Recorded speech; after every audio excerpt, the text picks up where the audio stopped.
Did you write that introduction? No, she just she asked me if I wanted to change. I said, I can't do anything about that. That thing's great. So, all right. So, welcome everyone. Thank you for coming. Prepare for some insightful. Is that what I'm supposed to give? Some insightful information or something here. So, we're going to talk about this morning is what I call CCW next steps, and I'll explain what that is. In case that sounds a little bit odd, I'll do a little explanation and then we'll get started. Just about me. Just real quickly, so I think Ashley covered everything. I'm a firearms instructor. I've hosted Gun Owners Radio for about 2.5 years with Michael and Dave. I'm a board member on San Diego County Gun Owners. Started their blog site, was publishing articles on the Gun Owners site for years, last 5 or 6 years. Still do that, but I publish other places now, which I'll tell you about in a bit.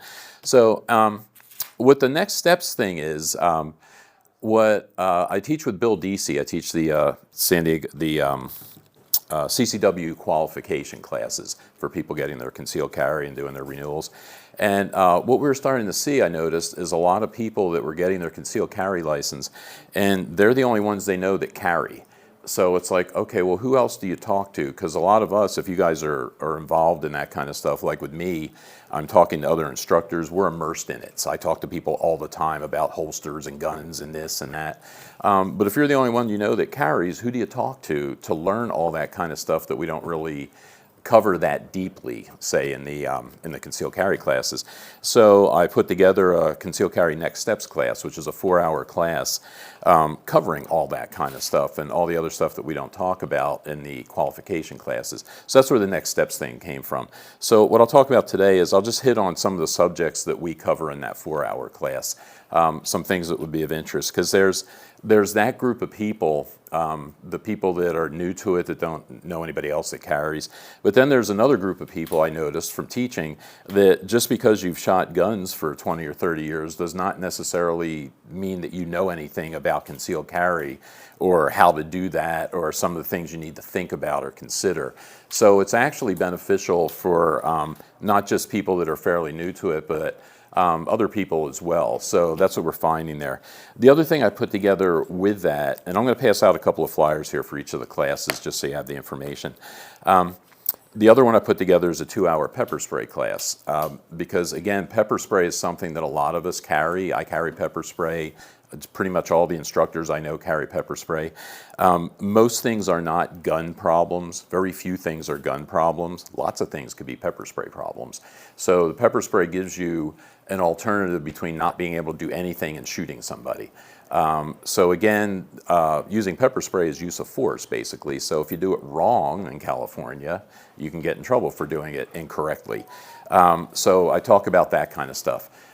So that's a 2-hour class, and I do these things every other month on Saturday. Usually it's the third Saturday of the month down in El Cajon. But I'll pass these two things around if you guys want to each just take one of these.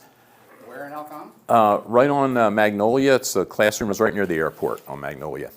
So Just kind of got right there? yeah, just down the road from that actually. So anyway, just to start talking about this. So some carry decisions, some things to think about as a concealed carrier. Some of the things that we talk about. Holsters, for instance, is the first one. And you've got choices. You can carry inside the waistband, you can carry outside the waistband, you can carry inside appendix. You know, what do you do? Where do you find these things? And we cover that kind of stuff in detail in the class. I bring my box of holsters to the class because everybody has a box of holsters that you get. Because holsters are real unique to people. Something that works perfectly with me would not work at all with you. Because it's real unique to your body, it's unique to where you choose to carry, which we go over in class, what kind of gun you carry. So when people tell me, like we'll get questions in the certification class, you know, people ask, well, is it okay in the car if I don't have my gun on me? Because it's uncomfortable. I drive a lot and it's uncomfortable. And the answer is yes, it's okay if the gun's not on you. It just has to be under your direct control and it can't be visible through the windows. That's the only rules. But my response, the other response to that is if your gun's uncomfortable when you're driving, it's either you have the wrong holster, you're carrying the wrong gun, or it's in the wrong spot on your body, or some combination of those three things. That's what's going on. So again, that's the kind of stuff that we cover in class. Gun belts is another thing. if a lot of times when you start out carrying, it's you just wear, okay, I've got this what I think is a good belt, I'll use that. A belt that's not designed to hold that weight of a gun, it's got to be a little more stiff, a little more rigid. If it's not designed to do that, what'll happen, especially if you carry outside the waistband, is it'll pull down basically, and you'll feel it. It's uncomfortable. So you need a good gun belt. So we talk about some of those. There's different styles. I like a lot of leather stuff. So I started out with the thick leather belts. I've since switched to the ratcheted belts that people, and you get those in leather as well, but they're ratcheted in the back so they kind of click, and you can adjust them to, I think it's like 1/8 of an inch or something. Because what I find on the leather belts is I am always between those two holes. The one hole's either too tight, and it's uncomfortable, or if I go to the other hole, it's too loose and the gun is dragging. Because talking about how you carry, I carry, like if I have to be dressed this way, I carry inside the waistband. Normally, if one of the other things I do, because I do a whole bunch of things, but one of the other things I do is I teach project management, and I teach 2 4-day workshops usually every month. And when I'm teaching those, I'm usually wearing a sport coat. So I'm old enough now to where I don't do anything if I can't wear jeans. They can't pay me enough to wear anything other than that. So, but I wear jeans and a t-shirt, but I can get away with that because I throw a sport coat on top of it. So I carry outside the waistband on those days. A lot of times, just running around town, I'll have jeans and a t-shirt on, and if I want to carry outside the waistband, I'll throw a cover shirt over it. In the wintertime, maybe a flannel shirt or something like that. In the summertime, those lightweight kind of backpacking shirts that you see covers it perfectly. But there's different ways to do it. So if I'm carrying outside the waistband, if I don't have a good belt, a good solid gun belt, it pulls and it's uncomfortable. So it's just different things like that you wouldn't think of if you're not involved in this or you're not immersed in it. So that's the kind of stuff we go into in the class. Same thing with a carry gun. Everybody starts with a tiny little gun because you're worried that it's printing and somebody's going to see it. I started with a Glock 26, which is a little subcompact. With women, it's worse because if you go to a gun shop, you're going to, you talk to a guy at the counter, you're going to get a little pink gun or something like that. And it's the reality is you can carry anything you want to carry. There's a woman who's a national trainer, Tatiana Whitlock, comes out and does classes out here from time to time, and she tells women, carry a full-size gun. Don't mess around with the other stuff. Because there's advantages. Yes, the full-size gun is heavier. You're going to have to dress around it, which is fine. You can do that. It depends on how you normally dress, and then you just adapt to that. But a full-size gun is going to be a little bit easier to shoot. You're going to shoot it better. It's going to feel better, so you'll practice more, so you'll actually be able to shoot it. Because the thing with the tiny guns is you have to train with them, and you've got to be doing everything right, or it's hard to shoot. Plus, you're going to feel the recoil a little bit more on the smaller guns because there's less weight to them, and it's not really necessary. There's a video, I forgot who did it now. They did it somewhere. They were back in Georgia. It was a couple of guys, and they went to a mall, and the one guy was carrying, and he specifically dressed so that the gun was printing big time. You could see the frame, the whole outline of the gun, and the other guy was filming him. And he walked around the mall. He was on the second floor. He was leaning over the rail and everything, and they were filming the people around them, and nobody even glanced at them. They didn't even look at them.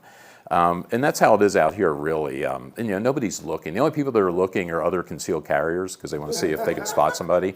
Occasionally, maybe a cop might be looking, but most people aren't paying any attention at all. So you really don't have to go with the real small gun. You can shoot whatever. You want to find the gun that you like to shoot, that's comfortable for you to shoot. So you'll practice with it and you'll shoot well. And that's what you want to go for your carry gun, basically. Ammunition is another thing that we talk about. Ammunition is expensive nowadays. Again, for your concealed carry gun, you want to be carrying defensive ammunition. You don't want to be carrying ball ammo, which is the regular ammo that you would shoot with at the range. There's issues with ball ammo for self-defense anyway. Over-penetration is one of them. Ball ammo will tend to go through people. The defensive ammo is designed to stop in the bad guy that you're shooting and break up. The possibility of ricochets and things like that is higher with that kind of ammo. So you know, the defensive ammo was all what they used to refer to as hollow point ammo, basically. And some people worry about, oh, you know, if I'm using that, is it going to look like I'm a vigilante or something like that? Which some people might try to paint you that way if you were ever involved in something. But the reality is, the argument for that is that's what law enforcement uses.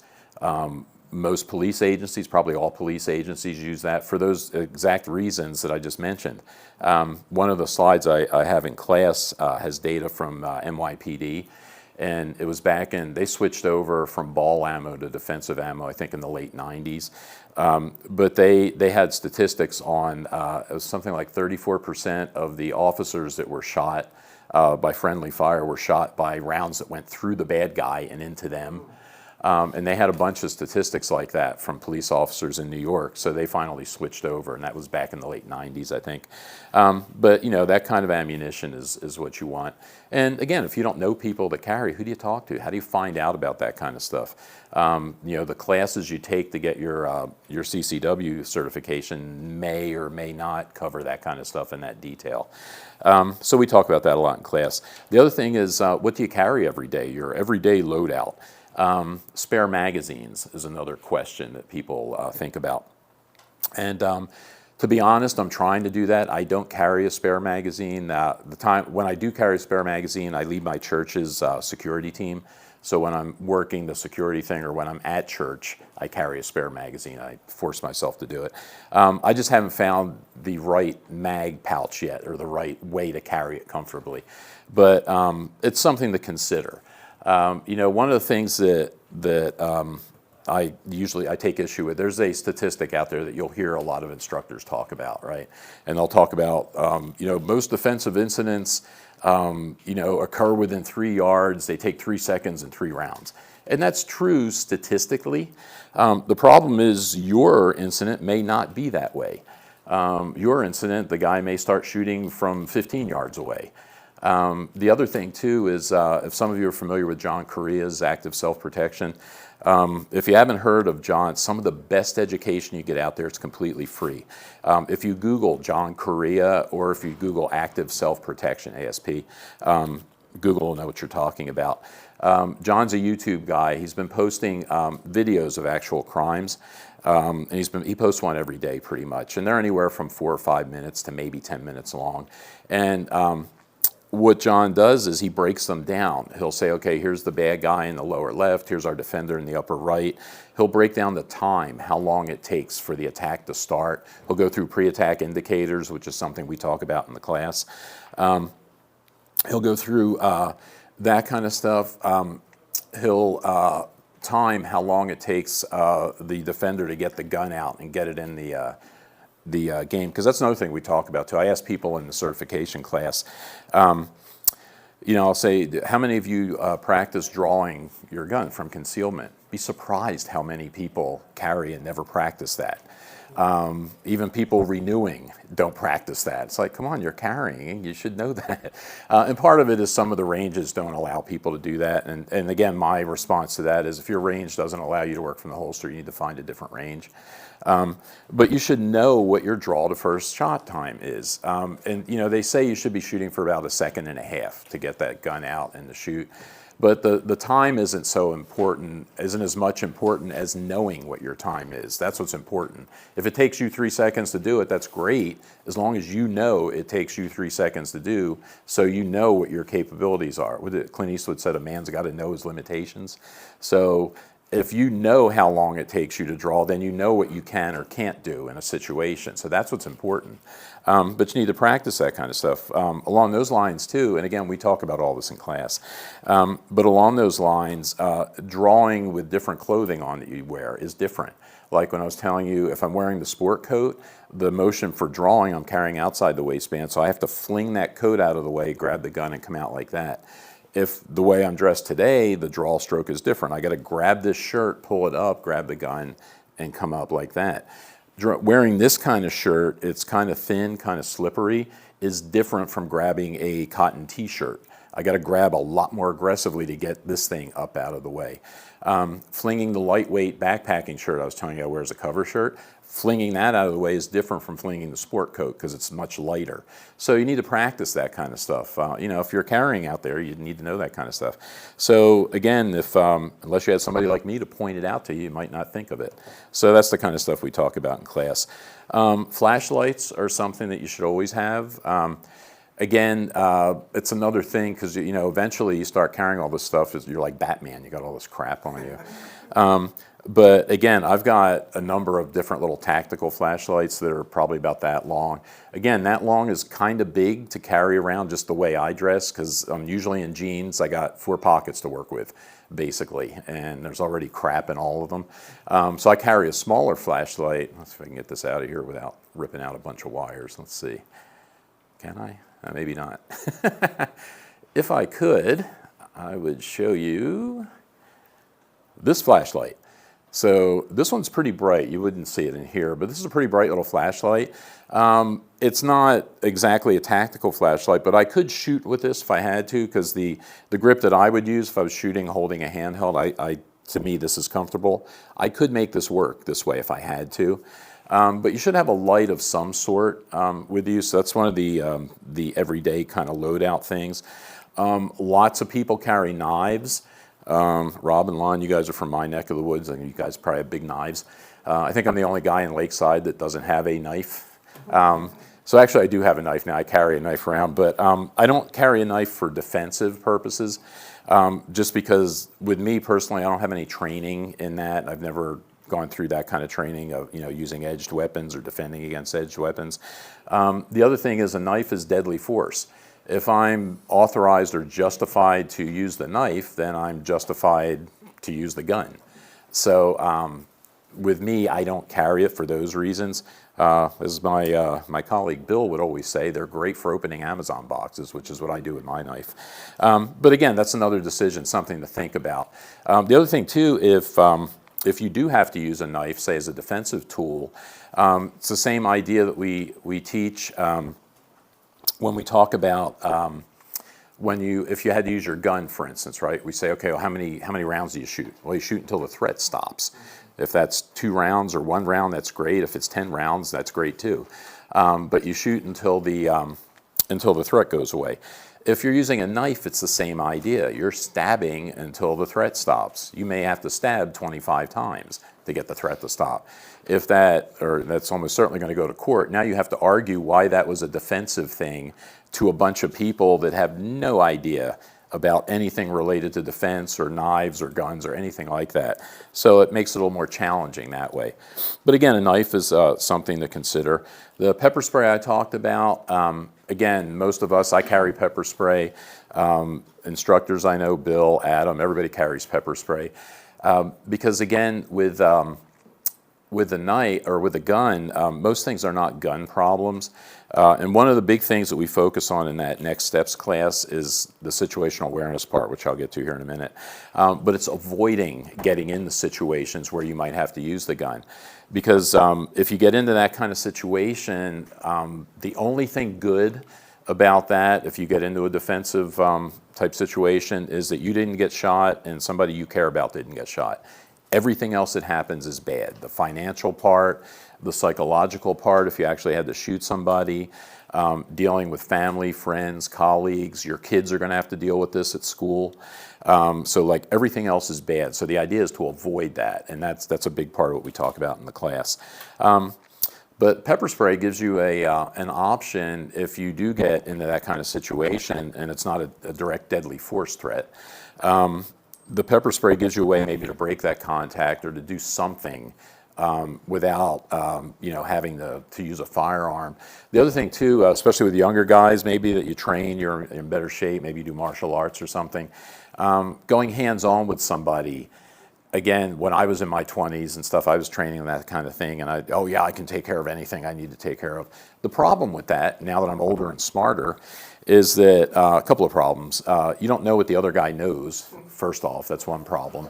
Now I've seen lots of martial arts type guys that are really, really, really good, and you would not think that by looking at them. That'd be the last thing you would think that they do. So there's that aspect of it. The other thing is, if you do have to go hands-on with somebody, you can't control what's going to happen because they get a vote too. So you could injure them more than you intended to injure them. They could injure you. That can go really badly. Again, my colleague Bill that I teach with always uses the homeless example, right? Do you really want to wrestle around on the ground with a homeless guy? Nah, not really, even if I know a lot of stuff. So the pepper spray, again, gives you a way to break that kind of contact from a distance, from 10 to 12 feet out, something like that. So that's something you should consider carrying. So these are everyday carry things that, again, we go into this kind of stuff in detail in the class. So the next thing, again, was situational awareness, which I just touched on. And that's kind of the techie term for just paying attention, is what we talk about there. Criminals or predators, they pick people, they pick victims. And they look for certain things, and there's certain people attract them. So, for instance, what was that? One of the things that I forget who says this now. There's an instructor that says, don't look like food and you won't get eaten, which is a good way to look at it. It's the same thing with that old analogy with the camper, right? If you're a couple of guys camping and they're worried about bears, you don't have to be able to outrun the bear. You need to be able to outrun the other guy. That's what you need to be able to do. And it's the same thing with predators, right? Make them pick somebody else. Don't look like the things that they look for. In the class, I'll talk about a couple of researchers in New York. I think, let's say it was in the late 90s, early 2000s, where what they did was they videoed a bunch of people walking on the street, and then they went to Rikers, or one of the prisons there, and they talked to convicts that were in there for violent crimes, for robberies, for rapes, assaults, that kind of stuff. And they had them watch the videos, and they said, who would you pick as a victim out of these videos? And these criminals consistently picked the same people. And they didn't always know why. It was just, yeah, that one. And it didn't seem to have anything to do with race or age or size or any of that kind of stuff that you would think about, sex. It had to do with their mannerisms. Did they look like they were paying attention? Did they look like they belonged there? Were they shuffling down the street, or were they walking kind of purposefully? So those are the kinds of things they look for. And we talk about this in class, some of the things you would do to not be selected, because that's the whole point of this. Pre-attack or pre-event indicators. So things that you see all the time, like pre-event indicators, are things that you can see thousands of these every week, that okay, I saw this thing, I know this is going to happen. When you're driving, you come up to an intersection, to a traffic light, when you see it turns yellow, you're going to see a bunch of people speed up to go through the light. That's a pre-event indicator. Pre-attack indicators, the same kinds of things. People, things that criminals or someone that would do you harm would do ahead of time, or something that's keying you to, okay, something bad is going to happen. So we go through a lot of these things in the class as well. So those are things to watch out for. De-escalation is another thing. Avoidance is the best thing. If you can avoid the situation in the first place, that's good. If you can't avoid, then de-escalation is the next thing you want to do. Because again, you have to remember, as a concealed carrier, okay, you've got a gun with you. So because you're there, there's the possibility of this thing escalating to a deadly force incident, because you're bringing the deadly force. So that's one of the things we always tell students is you can't get involved in anything. You just can't. And you have to leave your ego at home, basically. That's something that Korea says all the time. If you're carrying a gun, leave your ego at home. Get used to saying, hey, I'm sorry, my fault, no problem, and back off and get out of there. And some of the things that I'll tell students is, it's harder sometimes for people my age, for guys especially my age, because we grew up with John Wayne and Kirk Douglas. Somebody challenges you, you respond. If you grew up with Dylan Mulvaney, it might be a little bit easier maybe to not respond. So it just it depends, but there's no benefit to responding that way. So leave the ego at home. You have to stay out of it. The other thing with de-escalation too is I would point out that you can only de-escalate people that want to be de-escalated. Again, it'll work a lot of the time, but situations where it may not work, if you have a real criminal that has targeted you, that really wants to hurt you, probably not going to de-escalate that person. The other thing that you have to consider is drugs and alcohol. When we had the Sheriff Martinez came to an event a couple of months ago, and she was telling us that I think she said 83% of the men that they take into the jails here in San Diego County have drugs and/or alcohol in their system. I think it was like 67% for the women. So if you've got drugs or alcohol in the system, and then you throw in the mental illness that's floating around out there, may not be able to de-escalate those people.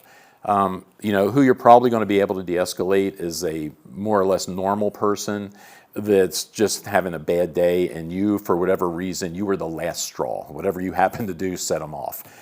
You could probably calm that person down. But again, I just want to remember, de-escalation is good, avoidance is better.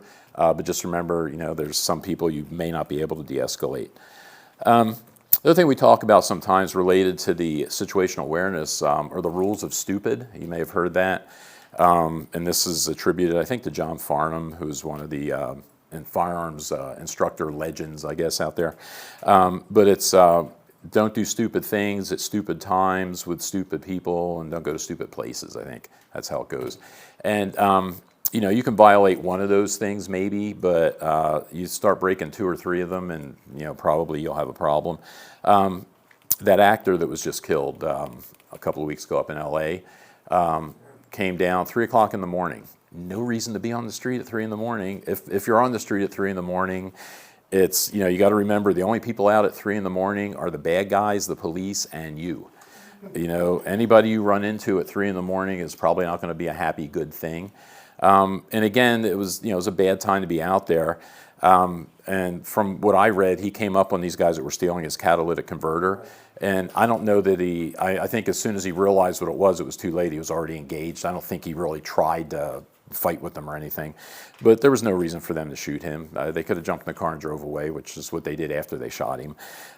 But you don't know what you're dealing with out there. I mean, you need to avoid that kind of stuff. And again, that's the kind of thing that we talk about when we talk about situational awareness. And related to that kind of stuff is contacts with strangers. Again, you have no obligation to interact with a stranger out on the street. We're all, normal adults here, so we're socialized. We don't want to be rude, and we want to be polite, and everybody's as nice as we are. So, when somebody comes up to you on the street, your natural inclination is to interact with them. The most common thing, you'll get somebody coming up bumming money from, hey, do you have $1? You got a cigarette? You got this? Can you tell me what time it is? Most of the time, that kind of stuff is fine. Most of the time, those people are harmless. But that's also a ruse that criminals use, because something that we talk about with criminals or people that would hurt you is they can't hurt you from over there, right? They have to get up close to you to do whatever it is they're going to do. And the things they do to get up close to you are obvious if you're paying attention, which is one of the things we emphasize in the class. It's like, most people out there are not paying attention. They're playing with their phones. They're oblivious to what and who is around them. And that's one of the things that criminals look for.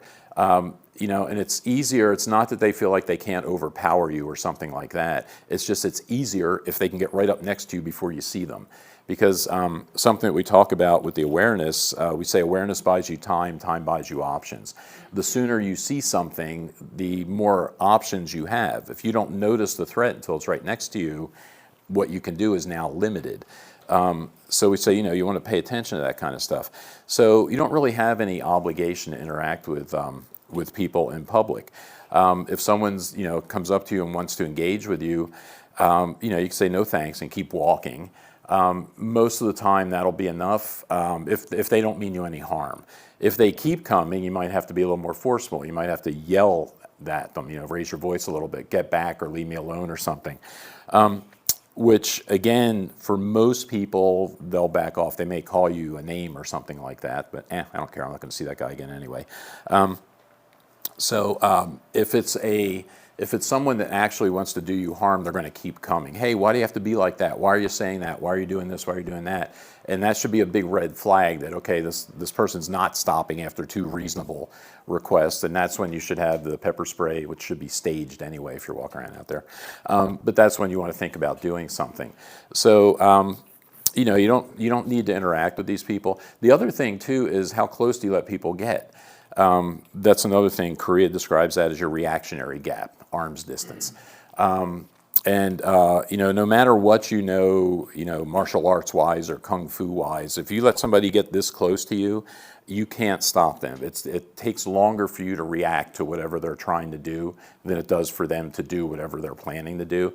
So there's no reason to let a stranger get any closer than that. And actually, that's easier in our culture, because in Western culture, what the normal distance is, what, 4 or 5 feet, something like that. You can play the COVID card, 6 feet.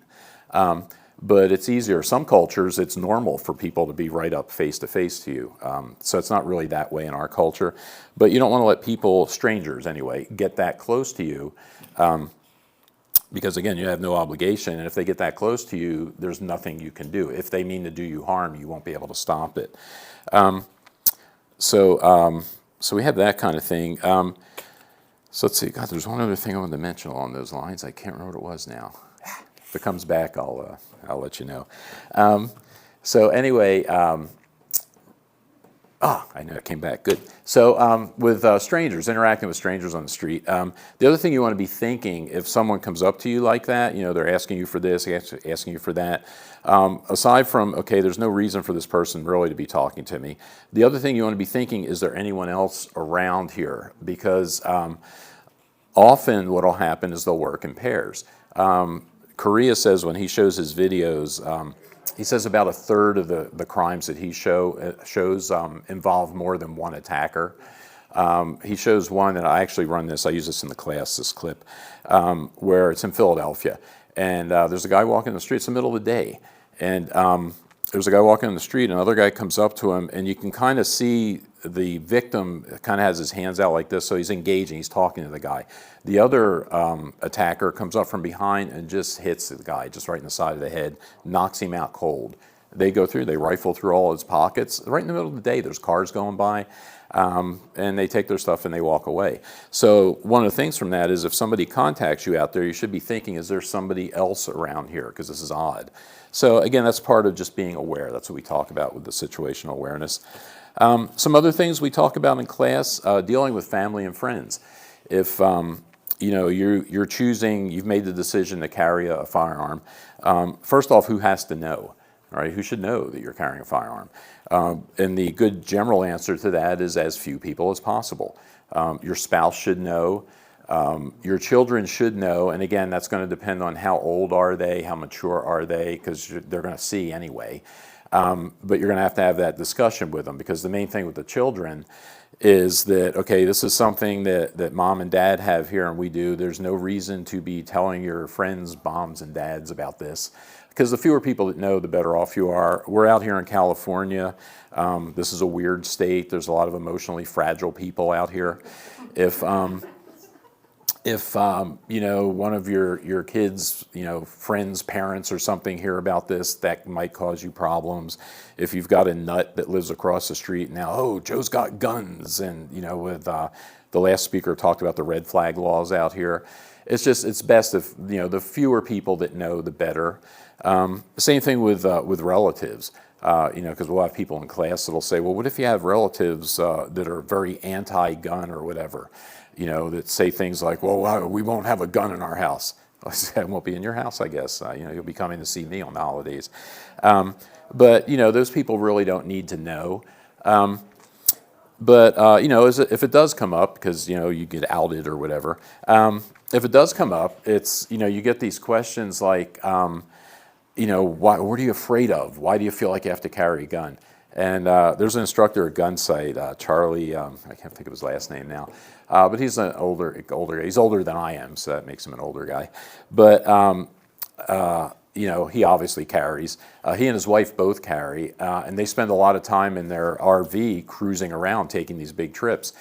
He said he's got a gun on him, she has a gun on her, they have a gun in the console, and people say, what are you afraid of? And he says, nothing, not afraid of anything. And that's his response to it. And, one that might work a little better for you if you have relatives like this, if you have siblings, if you have parents or something that talk about this. The analogy I use is a seatbelt. Every time I get in my truck, I fasten the seatbelt. I'm not worried about getting in an accident. I don't think I'm going to get in an accident. I'm not afraid of getting in an accident. But I know that that happens to people every day all over the country, all over San Diego. And I know that if I do get in an accident, wearing that seatbelt is going to is going to decrease my chances of being badly injured or killed. So it's the same thing with the gun. I'm not expecting to be attacked. I don't think I'm going to be attacked, but I know if I am attacked by someone, I at least have an option that maybe I can keep myself safe with that. So that's kind of the analogy that I would use. Yeah, exactly. And it's the same thing, right? I think Bill says that all the time. Yeah, I keep fire extinguishers all over the house. Got like 3 in each room and stuff. And but he's not afraid of fire. He just knows that if it happens, he'll be able to put the fire out. So yeah, it's the same kind of thing. So we talk about some things like that. And Ashley, let me know when we have to stop or wrap it up. You're good. Go to questions? Okay. Yeah, whatever you want. And then for questions, we'll just use this. Okay, well, let me know, because I can talk all day, so, you know. Yeah, maybe by 15. Okay. Questions. Okay, so let's see, other things to worry about, carrying at work. So when I used to, my career, I did 23 years out there in industry. I started as an engineer, then a project manager, then a program manager. Most of the places where I worked, being mostly defense places, you wouldn't have been able to carry had I asked. Back then, I wasn't a gun person, so it never really came up. If I knew then what I know now today, that becomes a question. Do you carry at work? Unless you work someplace where it's against the law to carry, like I taught at UCSD for 15 years. It's against the law for me to carry there, so I wouldn't have been able to do it. But other places are just businesses. And back then, it's probably a little bit different now. Back then, when I was doing it, they probably didn't have a specific policy. If you asked them, they'd say no, probably. But they probably didn't have a specific written policy that said anything like that. So what you have to remember is, unless it's someplace like a school or something, that's just that company's policy. They don't want firearms there. You have to weigh that against what you know. Because I'll tell this to project management students. I used to feel guilty saying this, but I don't feel guilty anymore because I'm older now, so I can say this kind of stuff. But it's just a job. There's a million jobs out there. You have to think about, because once you take this step and now you learn all the stuff that you learn to be a concealed carrier and you know what's out there, your eyes are kind of open, you look at things differently. You have to make that decision. Okay, if I choose not to carry at work because of their policy, if something happens, and something does happen out there, it's not, your chances of that happening are low. But like the last place I worked before I went out and started teaching full time, they had a shooting in that workplace. It happened probably 5 years or so before I started there. But people would still point, yeah, it started in that office, it went down here, it went down there. So that kind of stuff does happen. If you read, there's a book called Blindsided by Gregory Moffett. And what Moffett looks at are mass shootings. And one of the categories he looks at are workplace shootings. And he looks at like 5 or 6 of them. And he talks to survivors and different people there. And when you hear the descriptions of these people talking about what happened in that shooting event, you hear from people that said, yeah, they hid under the desk. There was one woman that hid under a desk, and the shooter actually came up to her, made a joke, and then shot her. There was another woman that dove out a second-story window to get away from the shooter. You read about that stuff, and then you think now, if you look at yourself as a concealed carrier, you know the skills that you have, the tools that you have, but yet, I left it home today because of this policy, and now something happened at work where people got killed. You'd have to live with yourself, assuming you lived, for the rest of your life thinking about that. So it's just something to consider, something to think about. If you read Moffat's book, it'll be an easier decision for you. It's like, if I were doing it today, my decision would probably be I'd be carrying. And if something happened where I had to lose the job or something, then so be it. I'll find a different one. But anyway, something else to think about. So we talked about friends, family. Mindset is another thing. The thing, if you have to defend yourself, if you're actually attacked and threatened immediately with deadly force or great bodily injury, which is the only way you'd be justified in using deadly force as a defense, you're going to have to get very violent very quickly. Can you do that? Have you thought about that? You won't. The real answer is you won't know until it happens to you, probably. I feel like I know how I would respond, but I won't really know till it happens. But you need to think about that. If there's something in your mindset or your personality that says, I can't, I won't be able to shoot a person. I can't, if it's a woman holding a gun, I won't be able to shoot her. You know, you need to think about those things ahead of time. You need to think about mindset. One of the bad things that can happen is you freezing up, basically, if you're threatened like that. And I can tell you, it's interesting. I did a force-on-force class a year or two ago, and it's where you have people shooting back at you with munitions, but they sting, they hurt, you don't want to get hit. And they had my gun rigged up to misfire. And so the scenario was I was in a house, I was in a room, so I come around the corner because I heard something in there, and there's a guy rifling through the bookcase or something. So I call out to him, he turns around, he's got a gun tucked in his waistband, but he's not grabbing it yet. So I've got my gun out, I'm issuing commands, he's ignoring me, and then he grabs his gun, pulls it out, and brings it up on me. So I pull the trigger, and it just goes click. And like being a competitive shooter, it doesn't happen to me a lot because I shoot Glocks, but occasionally I get something like that, and it's automatic. It's just you tap it, you rack it, and you shoot again. You're right there. When this happened, and with the guy staring at me, pointing a gun at me, I looked at the gun basically for 2 or 3 seconds, and then by the time I cleared it, I'd already been shot 2 or 3 times. So, freezing, and now it's a matter of training. So I'm going to go back. I'm doing a 2-day force-on-force at the end of the summer, so hopefully we'll see if I've improved on that. But again, training is a way to get past that stuff. And, training, I'll just talk a little bit about training here real quickly, and then we'll wrap this up, or we'll open it up for questions. But training is a really important thing. I would encourage all of you to train. A lot of the students that we get in the concealed carry certification classes don't train at all. I'm guessing probably half of them won't set foot in the classroom again for another 2 years until they have to set foot in our classroom. That's probably not a good way to go about it. If you shoot your gun once or twice or 3 times a year and you think you're going to be ready to handle anything that comes up, you're fooling yourself. You need to practice this stuff, especially handguns that skill is a perishable skill. If you don't stay up on it, it's hard to even maintain whatever level you're at, let alone improve on that stuff. So you should look at classes. There's a lot of training opportunities around here locally. I try to do a week-long class once or twice a year. I just did 4 days in New Mexico, an outstanding class. We'll be interviewing actually, Nick Ryans from Ghost Ring Tacticals, the guy that owns it. I'll be interviewing him on the radio, on Gun Owners Radio, on the 16th, I believe it is, 2 weeks. I did those classes. I try to get out the gun sight for a 5-day class each year. The 2-day force-on-force class here is local with Tactical Hive right up here in Escondido. So you should do those things. They're a lot of fun, and the training is good, and it helps you be prepared for what you have to do. One of the best ways to hopefully avoid freezing, if you're ever in that situation, is training. The more you go through this, the more your mind goes through this, the more you do, the less likely you are to freeze up, the more likely you are to respond adequately.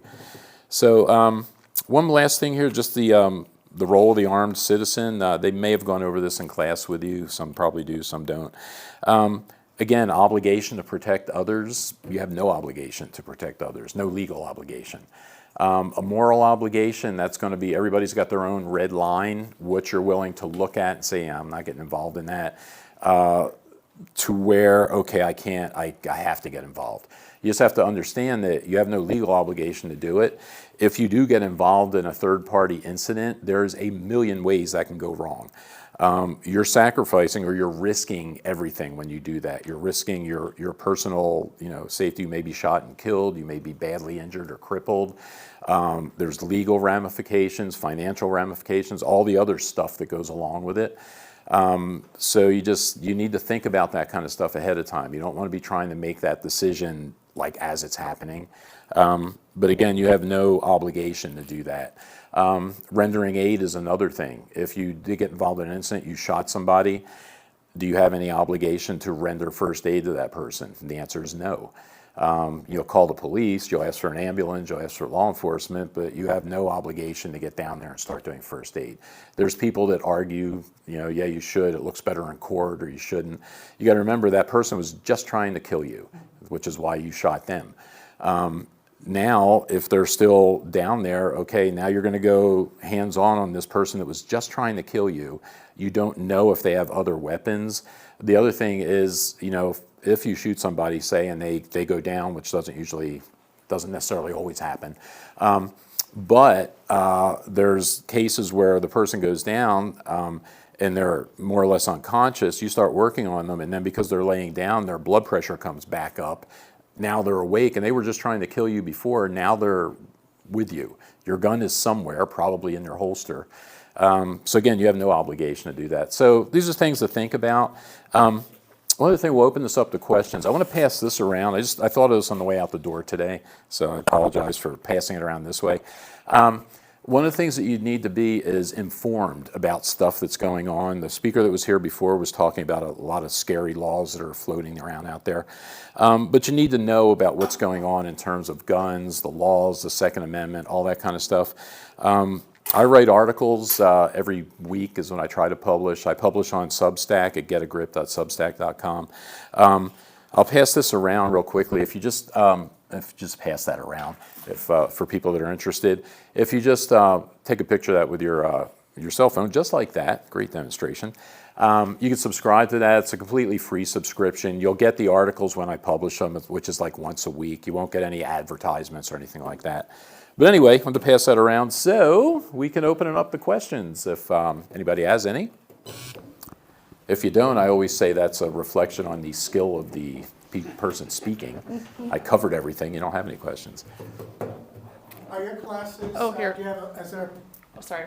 We're just use this, it's not a microphone to amplify your voice, it just records it for the online community. Thank you. for your classes, is it strictly classroom or do you have a practical range aspect of it? For these two classes, it's strictly classroom. So for the other, the qualification classes, we use an outside range, and then the other thing that we're going to start doing now, because the laws have changed and they're requiring 16 hours for initial permits or initial licenses and then 8 hours for renewal. So what we're doing is these two classes I just talked to you about, we're doing every other month. The off month, we'll be doing the 8-hour renewal classroom part of it. And so I can cover all the classroom part there, and then the shooting will be done, again, my partner over here, Bill, will do the shooting range qualifications at the gun range San Diego or up at the Escondido range where we shoot normally. So that's how that would work. But these two classes are just classroom. Is Lake Wolford near there? It's the Freedom Fighters range or facility.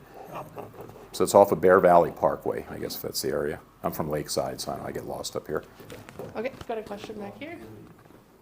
Not necessarily directly on topic, but what is the difference now between the 8-hour and 16-hour as far as the curriculum is concerned? Curriculum is pretty similar. The big change is the state's requiring us now to talk about mental health.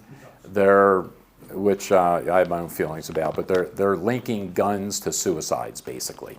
So we're required to talk about mental health things and guns and suicides for about an hour. So that's the biggest change. I think aside from that, it's pretty much similar to what we used to do. Material-wise, it's just we have a little more time now to go into more detail in some of the things. Like some of the situational awareness stuff, for instance, I'll touch on that in the certification class. I go into it in much more detail in my other class. So it's just we have more time now to talk more about that subject matter. But in terms of material, I think the mental health thing is the biggest addition that they added. Is anybody else? I actually have a question. Yeah. Have you heard of the Berna non-lethal guns, and do you guys do any training with those if someone brings one in that they already own? Yeah, those guys are downstairs, all right? Didn't I just see them down there? Yeah, I've seen them, I've heard of them. The only thing about that, and I'm sure it's a good product, the only thing that I would discourage that is, for one, it looks like a gun. It's as big as a gun. So if I'm going to carry something that is that big and looks like a gun, I might as well carry a gun. The other thing, in California, you can shoot the projectiles in it. What you can't shoot are pepper spray balls in it, which the rest of America, I guess that's an option. In California, that's not an option. So, I personally, it's a non-lethal thing. It's just, my only reservation with that is it looks like a gun. It's as big as a gun. You'd have to carry it like a gun. Mm-hmm. If you're shooting one of those and the other guy's got a gun, you're at a disadvantage. Yeah, my only thought is like going in those areas where you can't have like a school, or could you take something like that? That's probably going to vary from place to place. Okay. Again, because of the way most of those policies are, if they're barring you from a gun, they're probably going to bar you from having that Okay. or pepper spray or any of that kind of stuff. But I mean, you know, I'm assuming they work. From everything I've read, they work reasonably well. But again, now you get into the weeds where, okay, do you have a determined attacker? You know, do you have somebody that's high on drugs that even they're not going to feel bullets, let alone a high velocity piece of plastic? So it just depends. Some people, guns are not for everybody. Some people just, no matter what, they just can't shoot somebody or do that. So maybe if you're having it in your house or something like that, or if you're just someone who I can't take another life, but I can use this. So, that might be an option, so. Great, thank you. Any other questions? Okay, All right. great. Well, You mentioned John Correa. That's John Correa with a C. yes. And Active Self-Protection Extra also has a lot of Oh, there you go, things yeah. that are really good for someone that wants to learn equipment or extra things about different situations and legal. Yeah, and like I said, impacts I and stuff like highly that. recommend John Correa's Active Self-Protection. It's completely free, doesn't cost you anything at all. You just got to go in there and look. He does a lot of, he shows those videos that I was telling you about, and he critiques the videos, but then he has other people on there. He'll have legal experts. He'll have victims, people that had to defend themselves on there, talking about their experience. He'll talk to legal experts, to law enforcement people. A lot of really good stuff on there. It's completely free, so really good thing. There's 3 channels. There's the main one, which has all the. Yeah, I do the main one and the extra. There's the extra that has the other one, and then they have a podcast too. Oh, okay. Where they interview people that were in situations Mm-hmm. and what happened and right up to it and the aftermath and things like that. Yeah, it's great stuff. I mean, you can't educate yourself too much on this stuff. I mean, the more you think about it ahead of time, the more likely you'll respond correctly if you're ever unfortunate enough to get in that situation. There's another instructor that says your body cannot go where your mind hasn't been. Is another way to think about it, by running through these scenarios, because you should do this when you're outside anyway, out in public, when you're looking around at people, looking for people who aren't paying attention. But when you go someplace, think about, if this happened, what would I do? If I'm in this restaurant and that happened right there, how would I respond? What could I do? A lot of stuff like that. The more you think about that stuff, the more likely you are not to freeze and to do what you need to do if it happens. Okay, so that's it. Thank you, Joe. All right, thank you very much.